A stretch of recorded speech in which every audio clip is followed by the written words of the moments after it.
Hey, if they're not in Pirates of the Caribbean, they gotta be somewhere, right? Does as she will and says as she please.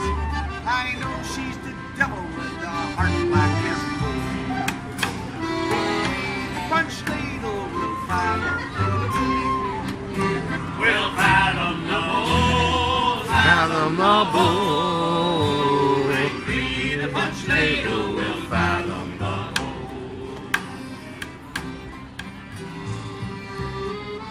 Oh, I'm gonna get in some liquor mood.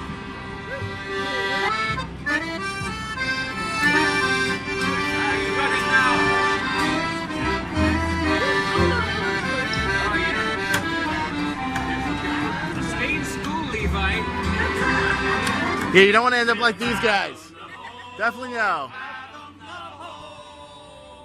Bring me the punch ladle, will fathom the bull. Yeah, that was a bad crack. I'm sorry.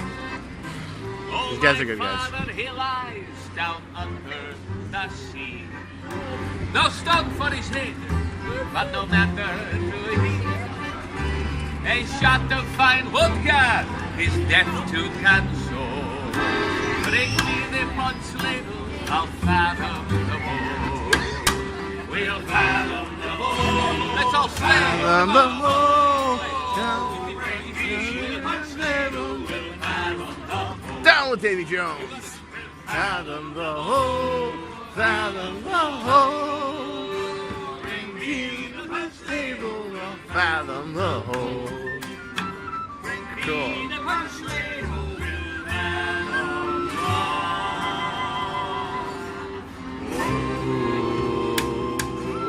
Hey, that's awesome. Time for a drink. Let's start with the news, shall we?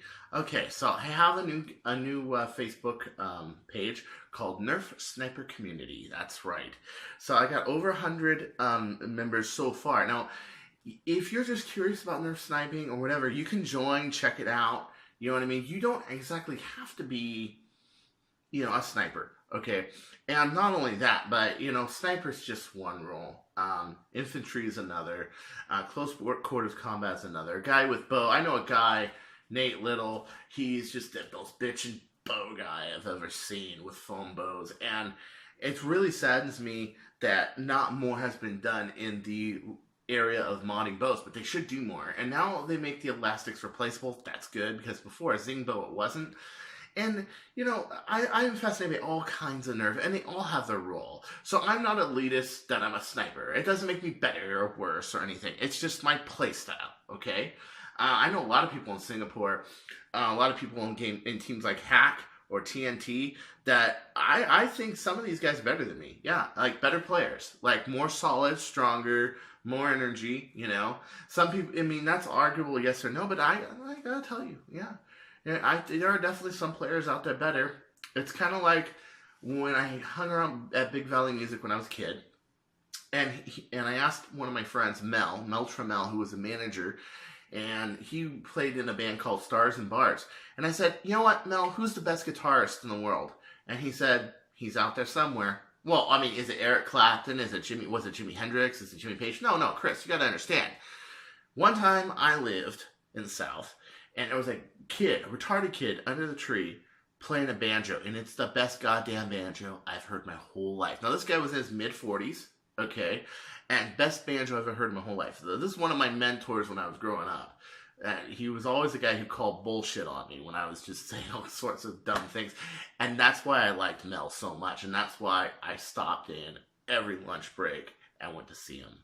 Because he has that perspective. He's a cool guy. That, and I love guitars, and I still do. If you see in the vid, I still have one good one. But anyway, that page is up, and I just wanted to make that statement that the best players out there. I can say that CG and Alex Kong, possibly the two best players I've ever seen, but I can say that Ice 9 also just picks up anything and plays. Drac was very solid when I saw him play. There are a lot of players that I think are my caliber or higher. I think CG and Alex definitely higher than me. Titan was a freaking great player. I saw him play. He is a great player. So it's all out there.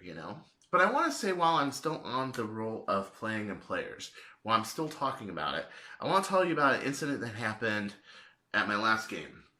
Okay, so I was around a corner. I had a chest cam, right? I was around a corner.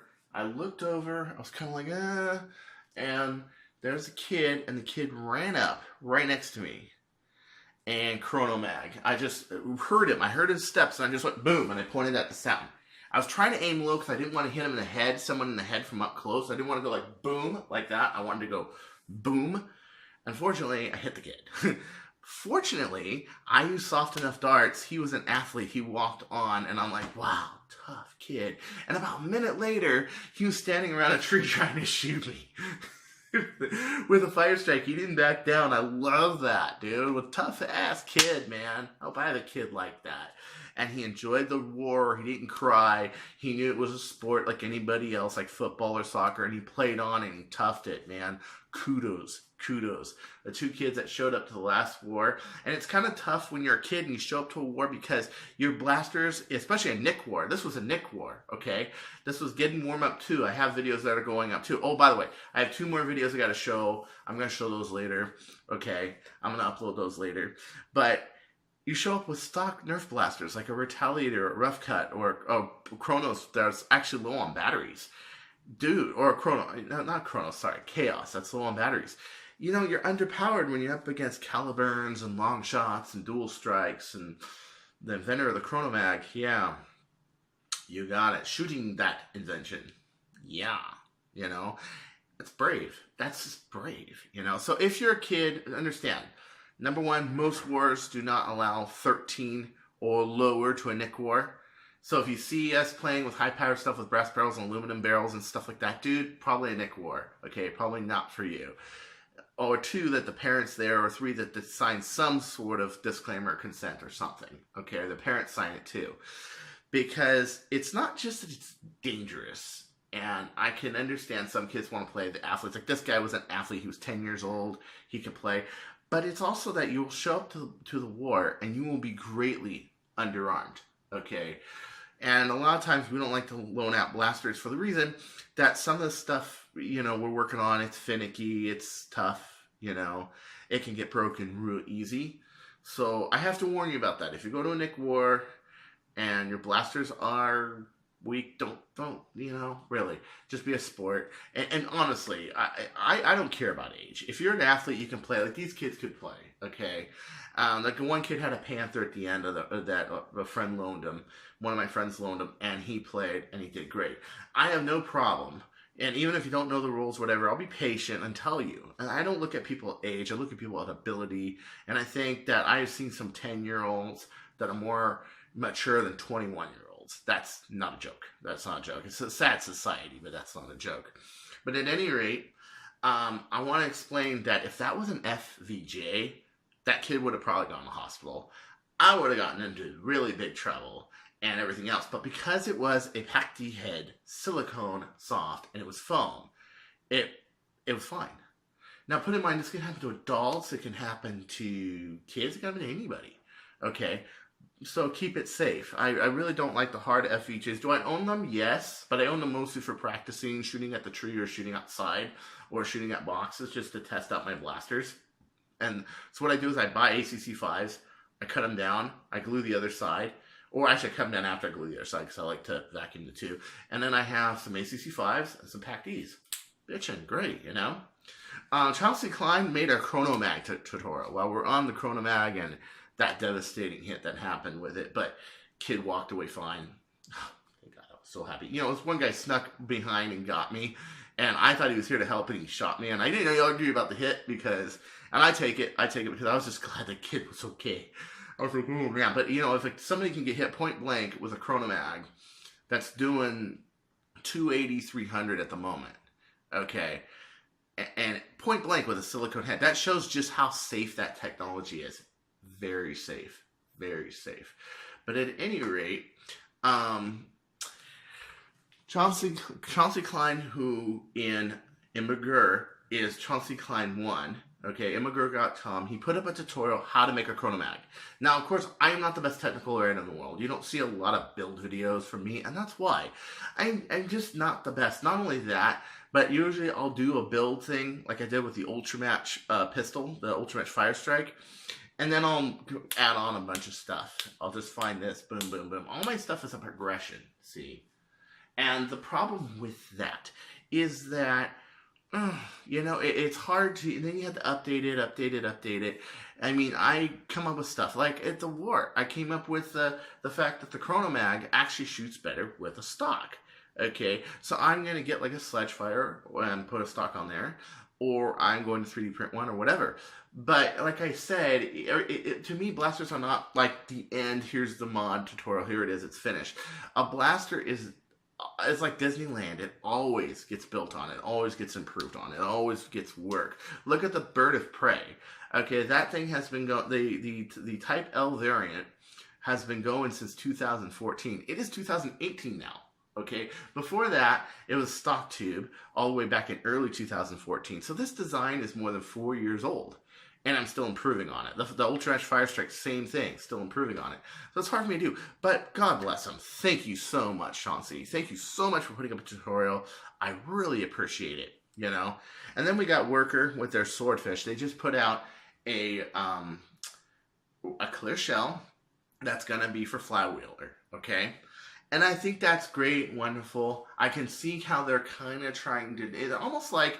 Heath Hell, who made the DM15, which is that flywheel blaster that uses the katana mags. Don't call me biased, but honestly, I like that idea better because I think a lot of people that even if they're not main flywheelers, they would love to have something that's like a D, an HK MP7 or an Ingram or something that just has an in grip mag that shoots flywheel. And you can just like that, I mean, really, it has a good roll. Even if it can't, it's not the fastest because it's not full length, okay? It has its roll. And I really would love to see this thing developed into a production blaster. I would love to do that. I have dropped his name to a few people. Let's see if they follow through. I think they will. But I'm not going to say who or what or where, okay? But I will say that I wish Mr. Heath luck. Or Mr. Hell luck, sorry. His first name is Heath, sorry. Strike that, reverse it, yeah. So, I wish him luck because he's a cool guy from Utah. He's an illustrator. He's self-employed. He's really cool. And I really would love to see a DM15 in production. I would love to see that. Okay, OC Nerf is hosting another war. Another war 2 weeks from the last war, which would be June 9th, I believe, if I'm not mistaken. It will be at Kramer Memorial Park in Placentia, California. I think the start time is 10 or 11. I'll have to look. But go to Scoon, the Scoon page on Facebook to get the exact details. But this ought to be a really cool war. OC's always got great parks. Glendura's got great parks, but the Orange County's got great parks too. And from what I understand and what I've seen, Alan has picked really good spots. Also, he's going to do an update on his page. I was going to put it on a video on the chest cam that I did between rounds. I was going to post that. I may still, but just in case I don't, he wanted to announce that Orange ModWorks Project Orange, he's going to have more information on that. And he's also been playing around with that long shot, the long shot designs. And he got to play in the war, and you know what? It fired pretty good, actually. I was very, wow, this is doable. It has some edges, some rough quirks that every production designer always meets. I know, Alpha Kit, Katana Mag. I know. Trust me, I know. My own stuff. Yeah, look at the Chrono Mag, the first one. I took it out the battle. I was firing it just fine. I take it out, the spring gets jarred, and what happens? Unusable for the whole war. Yeah. This time, the new footage I have, I'm actually using it. And in one round, I'm trying to aim at somebody. And here's this is what it's about being a product tester right here. I'm aiming it, and this thing's got a long barrel, okay? And I'm aiming it, and I'm missing him because of the shake. It's hard to keep it stable. It's the center of gravity in the front is so much more forward then a bird of prey, then a dual strike where your spring's right above you and everything else. You have so much more weight in the front. So what it really needs is, so in the last round I held the forearm and I held the stop and I held it and I fired it and I know it's more stable. It's going to be more stable. So I think a Chronomag is actually best treated as a 1 prime at a time SMG kind of looking blaster and kind of feeling blaster, but yet have the Springer primability. That is what it needs. Also, if somebody comes out with a shotgun grip, it won't be me, because I actually like pull handles better. My arms, which are all, these are all like really strong muscles here and here, you know, they like that more than that, okay? So, as you can see in round 2 of The Man with the Golden Gun, where I actually fired a Big Blue. There's not a lot of videos where I'm using the Big Blue, but that's one of them. And that's an 18.5 turf, and I'm just like, ba-bam, ba-bam, ba-bam, ba-bam, yeah. So, yeah, I can do it, but I don't like it as much. I like, yeah, that's right. So, anyway, Turf Blasters at FoamCon is putting out, and I hope they do this for the number 62 Hillman, because the 62 Hillman needs a spring. I proposed this to Jet Blasters in a memo that we need to do a actually professionally made number 62 that's made out of hardened steel that doesn't take us set in a month or two, which sadly enough it does. But even when it takes a set and a sharp fire or whatever, it still fires great. But when you go longer, like the smaller ones not as much, but when you go longer, like I did with the Retaliator, I've replaced 3 of those springs already. So I would really love to see a nicely built number 62 Hillman. However, what do we have? We have Caliburns. What do Caliburns use? K25s and K26s, and if you're really freaking buff, a K11, right? Well, guess what? They're making what's called a Pro K26, which is good. My guess, although I don't know much about it, I should actually message Paige and ask him, because I'm about to send him some Bird of Prey parts pretty soon. My question is, that, you know, first off, is the default length going to be the same 11 inches, or is it going to be longer? They actually widen the coil length? Because if they widen the coil length on that, you're talking about 18 kilograms instead of 14 kilograms. That would be cool. If they kept it exactly the same but put coils on it, I don't really know much. My guess is it's going to be that. I don't know if it's open coil, closed coil, flat ground coil. I'd like to see flat ground coils back on turf springs. I flatly ground all mine. It's probably going to be hardened steel K26 that's meant to fit in a blaster such as a caliber. But you don't even have to stop there. You can put them in snaps, you can put them in rainbows, you can put them in so much stuff if you know how to cut down springs. Now put in mind that when you cut down springs, let's say a normal K26 from McMaster, it's going to be a lot softer than a K26 from from one of these, probably, because it's probably going to be hardened steel. Now to do that, all you do, take a pair of pliers and notch it, okay? Or you can cut it with a file, whatever. But I've done both. And then you hold tweezers one side, tweezers the other, break it. Because it's hardened steel, if once you make a crease, it basically acts as a crack and it breaks it. So, this is going to be really, really, really cool. And it's going to be a great advancement because people are replacing K26s. And yes, it's going to be more expensive. But what if you're using a blaster all the time and you're always paying for K26s? Wouldn't it be nice to have like one $15, $20 spring you never have to replace? Yeah. Or maybe even less than that or more than that. I don't know. I don't know the details. It's going to be unveiled at FoamCon, but do really check it out, okay? Really stay tuned for that one. That's a big development. That will definitely put a lot of the homemade springers on more of a professional par in terms of not having to replace the springs. Like you do your Singapore Nerf blasters, your normal Nerf blasters, you don't have to replace the springs as much. And if homemades are made to be durable, you know, shouldn't you be able not to have to change those springs every time they take a set? Shouldn't you just be able to have the spring, and you have that option? I just think it's a great idea. But at any rate, Ahmad, he made a speed loader for Kronos, okay? And he made it, I guess he made it, the opening thinner. And so the thing is that he has put up on Nerf Modder's Welcome. He put up on Thingiverse, I think too. He put up a speed loader which is about 15 millimeters longer and wider so that it can be loaded. Okay, that's really cool. Speed loaders are cool. I just grab them out of there and I just kind of load them and I keep the door off. Okay, that actually works. It will hold it in with the door off, no problem. Okay, but some people like the speed loader. Plus, you can load them on the sides and everything and just grab them off the blaster. Personally, I would grab them off the belt, but each to his own. Each to his own. So, anyway, that's great.